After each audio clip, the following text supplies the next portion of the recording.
February is coming to an end and March is almost here, so it's time to set up my bullet journal for the new month. Come with me today to see what I've decided to do for March. Hi everyone, welcome back to my channel, and if you're new, welcome, I'm Stefania. The theme is gonna be tulips, so let's start from the cover page.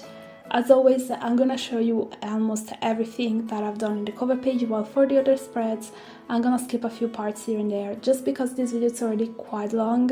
If I would have, let's say, lived there everything, it would have been way too long. So I've simply cut some parts in which I'm just coloring the flowers or going in with the black fine liner, so it's nothing important. But for the cover page, I'm gonna show you everything. As always, the only thing you will not see is the little drawing that I've done for the pocket. That's something I do always off camera, because that's when I try to see what I would want to get with this theme. So I try it on a piece of paper and then put it there, and this is why you're not gonna see me doing it here. I really wanted to go with some flowers for March because my brain goes with March is spring, even if, let's face it, where I live, seasons, they don't exist anymore. Like, the weather does whatever the hell it wants to do, and it's quite pissing me off. Like, I've grown up here, and I've always been used to having so much snow around November, December, and January, and also February. So yes, for almost 4 months, I was living with snow, and I was always so happy. And now it has been a few years in which snow it's just not coming. If it snows, it's something that happens that day, and then who knows. And the same is happening also with spring. I was used to see the first flowers here around the end of March, the beginning of April. Now everything is off, but for my brain, March is still all about spring, so I've decided to go with flowers. And I'm gonna be honest, I really like how this one turned out. I was really surprised with it, because I've done a theme that was similar to this one in the past, and I have to say that one was nothing compared to this one. Like, really, I'm really happy with this one. You're gonna see the flip through that it's pretty good, okay? I am surprised because I wasn't expecting that. Usually when I start a new month, I'm always like, oh, I have amazing ideas, but then from the brain to the paper, something happens, always. And sometimes I'm like, no, I really don't like this, but this is not the case. To create this theme, all I've used was some defined colors and a black fine liner to just go and add more details, because without it, I don't think I would have really liked how it was looking, honestly. So I was like, okay, use that black fine liner, go in, add details, and this is definitely better. I'm gonna be honest, I do miss my scrapbooking theme in my bullet journal, yes, but at the same time, I'm really enjoying this drawing something every single month, because it feels like I'm trying new things, and I'm practicing my drawing skills, which aren't the best, and I really like it. I've also started to enjoy creating these very simple things. Like, yes, put something all over the pages, but don't go crazy. Like, don't go with too many details or things like that. And I'm really happy with how my bullet journal is turning out so far in 2025.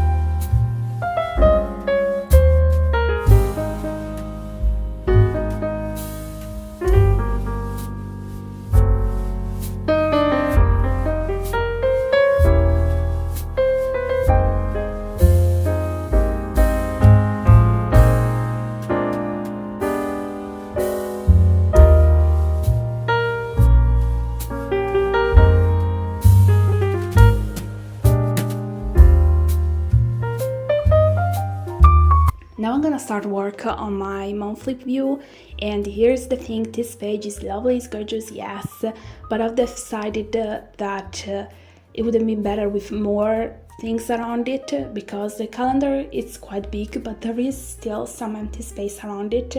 And I've realized last year that when I was leaving it too empty, then I wasn't really happy. So you can see here that there are a lot of tulips everywhere.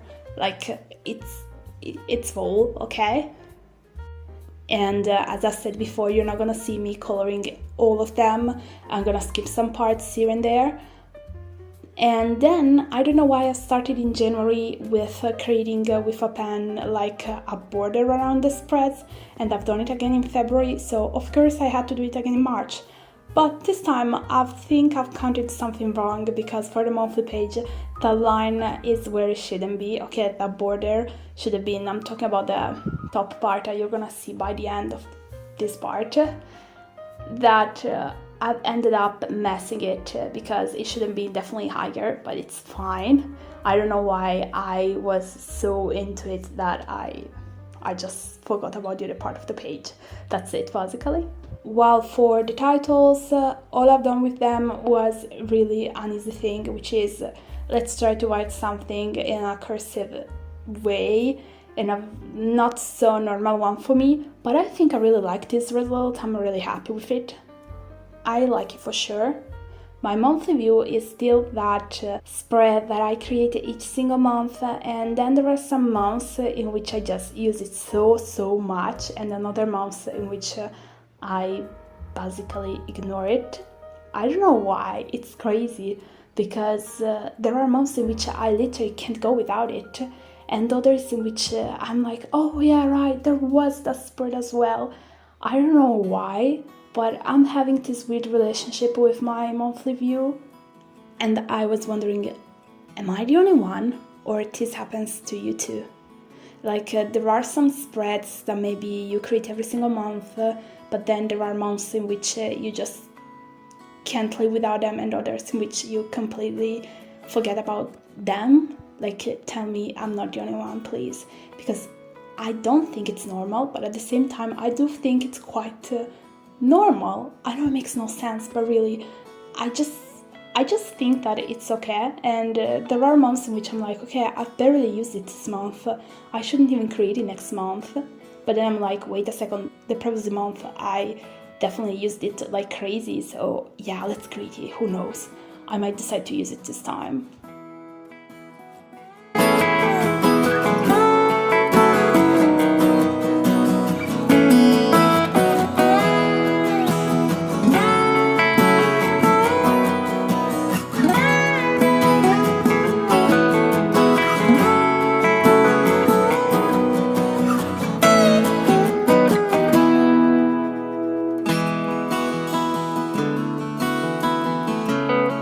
Then I'm gonna work on my workout tracker.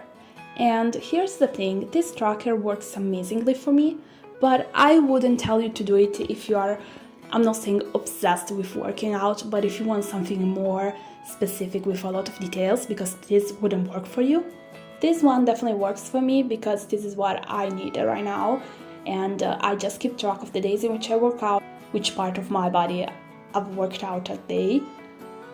And then I have a space for notes just in case I want to add, I don't know, whether instead of weight I've used a resistance band or something like that, or if I've done Pilates or whatsoever. And it does work for me, but I understand that maybe some other people would need something more specific. So if you want to take inspiration from me, you can do it, but definitely it's not a good one for a workout tracker with a lot of details, because there are barely any details here. However, since the tracker basically takes the whole page, all I can do here is drawing some flowers around the title, and that's it, nothing else. There's just no space for it.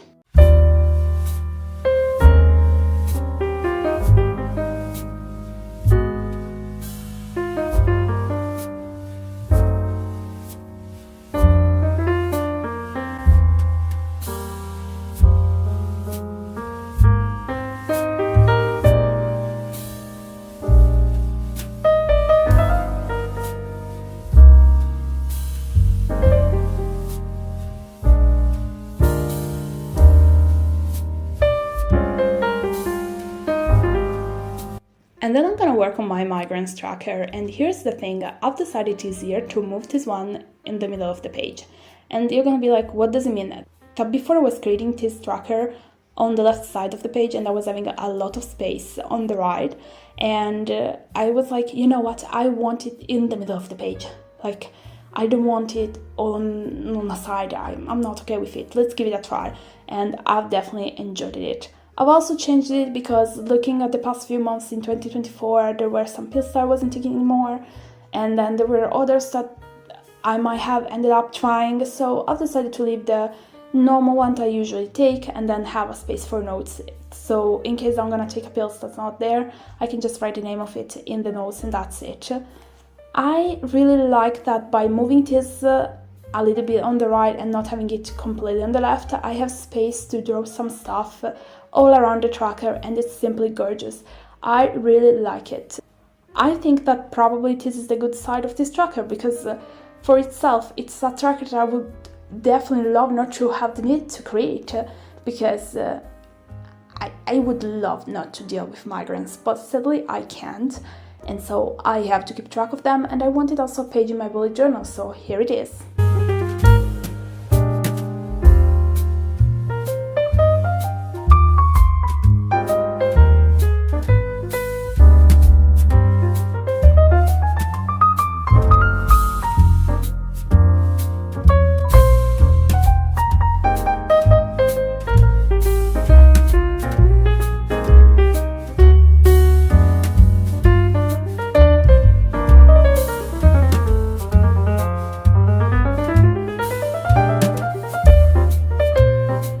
Then I'm gonna work on Instagram, and while I work on this page, I need to know a thing. Am I the only one who's having problem with Instagram? Like, this thing that they decided to change the photos, or better, the size, I just hate it, because in my personal account, I see all the feed with the new size. So if I open from my personal Instagram, my journal by Stefy 1, I see it in a bad way. I see everything in a new format, and I have everything squared, so I hate it.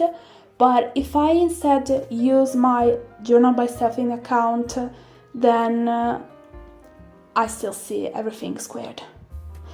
And I hate it, because there's this part of my brain that's like, okay, change to the new size. But then I'm like, why doing it if not everybody's already seeing that? What if then before everybody's gonna see it, we're gonna go back again to squared? Like, why? There was no need for me to change the size like this, and if Instagram had to do it, they should have done it for everybody. Instead, I don't know why, for me, it doesn't happen on all of my accounts, and I hate that.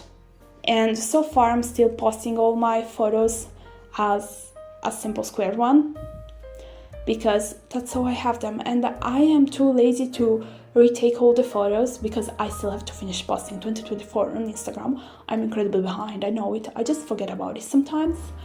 Probably it's not just sometimes, it's a lot of time. But the point is that I am too lazy, so I was like, you know what, when it's gonna be time to post my 2025 pages, that's when I'm gonna look how things are gonna be. But I just wanted to know if you still see the feed with the previously size or with the new one.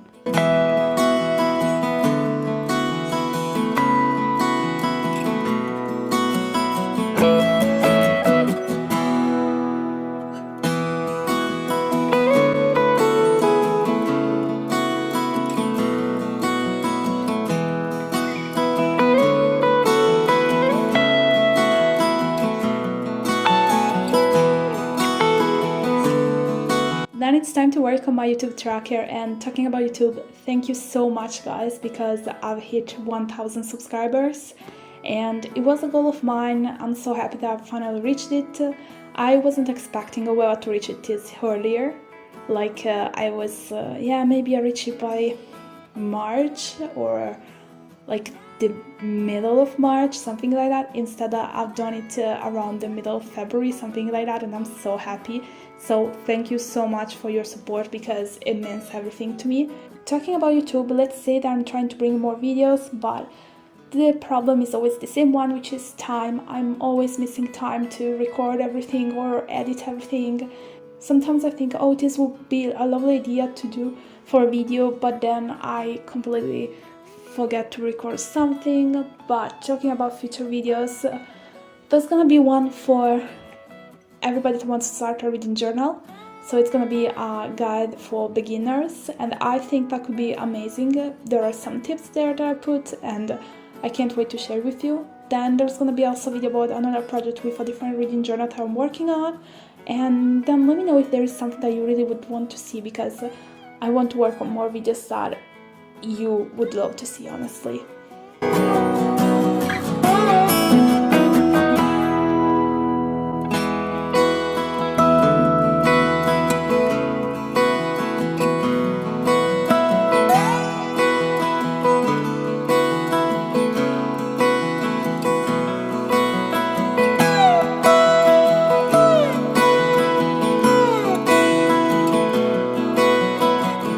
And it's final time to work on my last spread for the month, and it's my productivity tracker.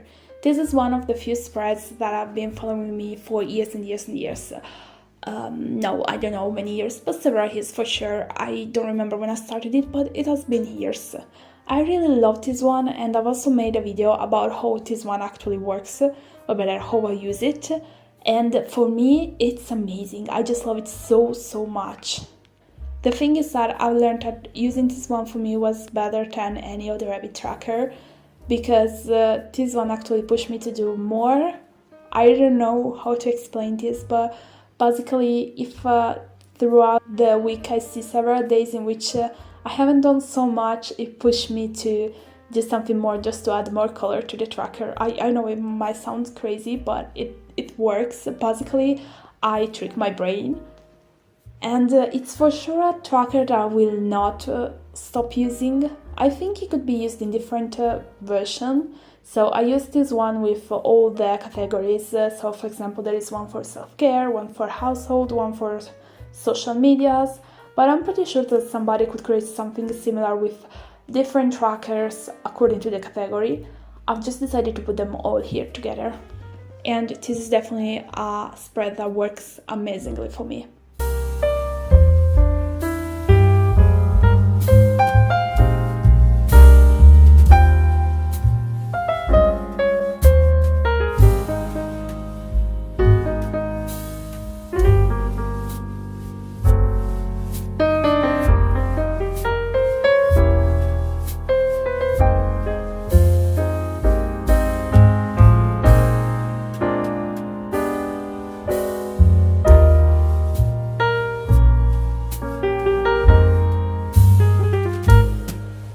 We're at the end of the video, so I'm gonna leave you with a little flip through of the pages that I've created for March.